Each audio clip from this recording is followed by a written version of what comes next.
अब BA, BCom, BSc और MA, MCom करें विश्व की सबसे बड़ी यूनिवर्सिटी इग्नू से। सॉल्ड असाइनमेंट और गाइड बुक्स प्राप्त करें। संपर्क करें Mahakal computers, DAV college gate के सामने, सिवान। सिवान में MLC पद के चुनावी दंगल को लेकर पूरा ग्राउंड टॉस रूपी नामांकन के पहले ही सज धज कर तैयार हो चुका है। यहाँ चुनावी दंगल के लिए सजी ग्राउंड में चलानी बनाम देशीला की लड़ाई सुरक्षित मानी जा रही है।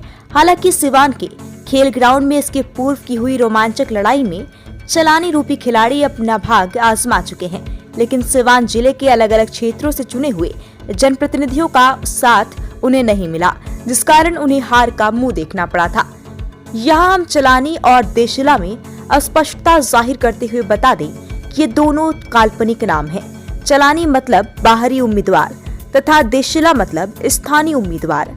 यहाँ बताते चलें कि चलानी बनाम देशिला उम्मीदवार के चुनावी दंगल में कूदने से कई तरह के चर्चाओं का बाजार गर्म है।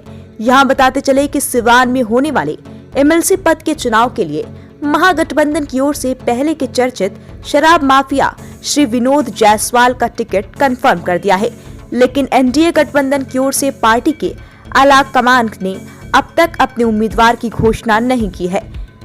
जानकार बताते हैं कि NDA गठबंधन के शीर्ष नेता जो सिवान में टिकट बंटवारे को लेकर दो भागों में बंट चुके हैं।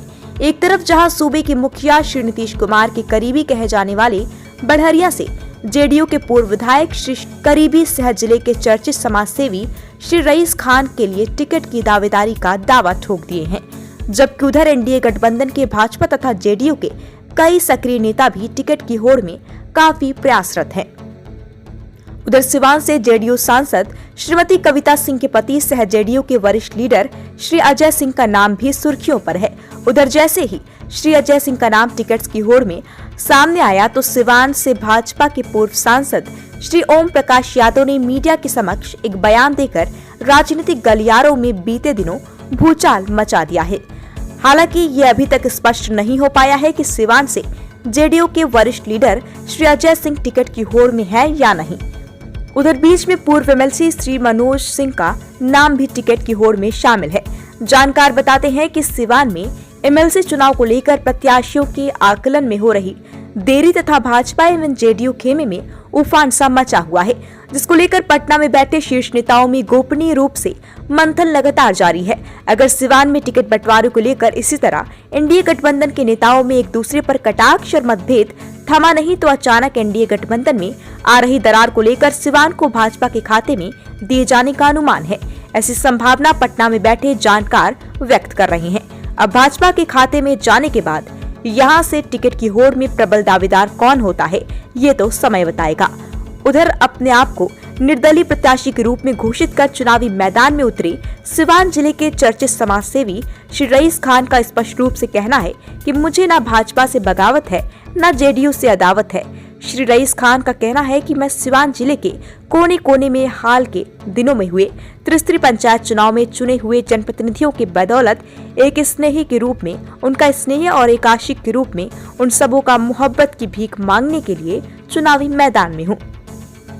उन्होंने स्पष्ट रूप से कहा कि अगर JDU के आला कमान द्वारा मुझे अपना प्रत्याशित घोषित किया जाता है तो मैं पार्टी के आला कमान के सारे निर्देशों का पालन करते हुए अडिग रहूंगा। वहीं दूसरी ओर चर्चित समाज सेवी रईस खान ने कहा कि अगर सिवान की सीट भाजपा के खाते में जाती है तो मैं भाजपा का दामन थामने के लिए भी तैयार हूँ, क्योंकि मजहब नहीं सिखाता आपस में बैर रखना। हिंदी है हम वतन के, ये हिंदुस्तान हमारा, हम बुलबुलें हैं इसके, ये गुलसिता हमारा। उन्होंने अंत में कहा कि अगर दोनों घटक दलों ने मुझे स्वीकार नहीं किया तो वह भी मुझे कबूल है। मैं आम जनमानस के द्वारा मिल रहे लगातार प्यार, स्नेह, आशीर्वाद के बदौलत निर्दलीय प्रत्याशी के रूप में सघन दौरा कर रहा हूँ। कथनी और करनी में जमीन आसमान का फर्क होता है। मुझे काम पर विश्वास है।